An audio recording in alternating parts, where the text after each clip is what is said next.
Твоето малко дете се развива най-бързо през първите 5 години от своя живот. През първата година мозъкът му удвоява обема си, а за първите 5 години постига 90% от обема на мозъка на възрастен. Всичко това ти звучи удивително, ще продължавам да те изненадвам. На всяка секунда се формират по 1 милион нови невронни връзки и това е нещо удивително, ако детето има правилната стимулация през това време от средата и от контакта с възрастният.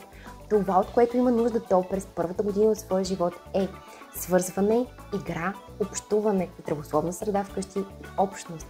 И всичко това му е нужно, за да се развива нормално и присъства едновременно. Тоест свързването се проявява по време на играта. Играта е начина на живот на твоето дете. Общуването също се случва през свързване и през игра. Те са навързани, за да може да има този толкова хубав ефект. Това, което може да използваш със своето дете и при общуването и играта с него, това е реакция и връщане. Тоест, откликвам на това, което казваш, на това, което правиш и връщам обратно към теб, за да чуя, разбера какво следващо ще ми изпратиш като съобщение. Използвай го. Ако искаш твоето дете да говори свободно и уверено, последвай ме.